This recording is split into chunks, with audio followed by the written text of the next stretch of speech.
Howdy, I'm Grey Pilgrim. Well, last weekend, there was a gun show around here. It wasn't one of the usual gun club shows, it was a commercial one. And my cousin decided he wanted to go to it. I decided, I'm really not into commercial shows anymore. Every time I've gone, what I usually see are jerky, candy, women's purses, knives, stickers, posters, t-shirts, things like, and very few guns. Because the commercial outfits, they want to sell a booth. They don't care what shows up for sale as long as something shows up and fills a booth. Now you go to a hobby or one of the gun club shows and you're going to see really narrow aisles between the booths because they try to cram as many of them in as they can. One of these commercial ones, you could drive a semi down the middle of this lane because there's no booths there. People know that people don't go to these commercial shows anymore. Well, anyway, that's what I told my cousin. Besides which, I'm broke anyway, so I couldn't buy anything. Well, he went anyway, and he spent some money. He found a guy dealing in black powder stuff and bought a bunch of black powder stuff.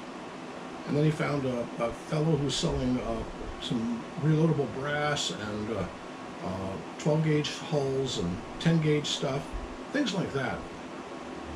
Then he found a guy who had some books, and he brought some stuff over to show me that he says that I might be interested in. This one in particular is called Antique Firearms, their care, repair, and restoration.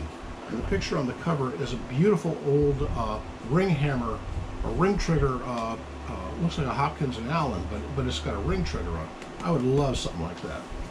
I love books like this. And they found this thing, and he said, oh, you really love this one. It's on underhammer guns. I thought, well, what the heck makes him think that somebody like me will be into underhammer guns? Because I got one. This is one of the neatest guns I've got. This trigger guard here, that's actually the mainspring. And this, well, I gotta do this to make it work because it's got a little trigger problem. Come on now.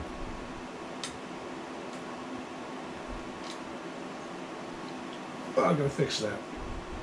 There's a problem with this hammer catching. And it catches, but this trigger is not catching the sear, which is right there. Ah, got it. Okay. Yeah, you got to pay attention when you do. But these things are usually a tricky mechanism, and they break easily because I mean this is spring steel, and it's right out here in the open where anybody can bump into it.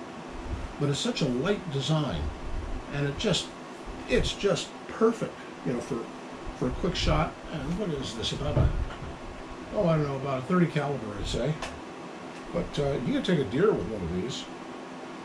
That'd be fun. I'm getting a little old for that, but I walk with a cane anymore, so I don't get around much. You know, in my day, I'd love to have taken something like that out deer hunting. But this is about all kinds of underhammers. Mostly it's about pistols that are underhammer, but some rifles. And I'm going to read that.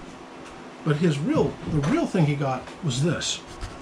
It's an almost complete set of this Hand Loader's Digest. and among other things, it includes this.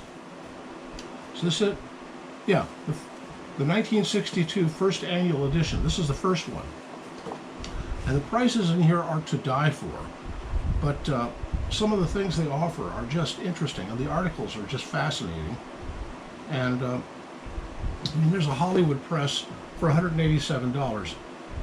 It's a little bit more now. And some of these names, like Lockmiller, they're out of business by now. A lot of these are not in business anymore. But some of the things they offer, besides the advertisements, are really what it's about. But they'll do bullets and loads for things. And the thing about the loads, they're in these books. These were written before product liability lawyers showed up and ruined the party. So you know, you get a modern RCBS or Lyman catalog for loading, and the load formulas that they put in there are very, very mild, very conservative.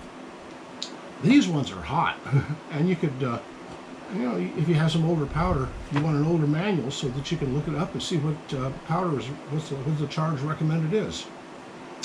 Anyways, it's kind of neat. I mean, this is just every one of these, it seems, going back, I don't know, what's the newest? 17th? I don't know what year. It's 97, so 98. Yeah, probably 1998. But going back to the 60s. And that's really kind of cool, I think. You know, some of these things are, I mean, look at that one. This is 1964. Look at that picture. You won't see things like that anymore. And that beautiful sharps in the front of it. Gosh, that's gorgeous. Sigh. John Amber. I remember John Amber. Yeah, he was the editor of Handloader magazine for many, many years. Anyway, that's about what he had to show me, and I thought it was kind of neat. I thought I'd show it off. Anyway, happy trails.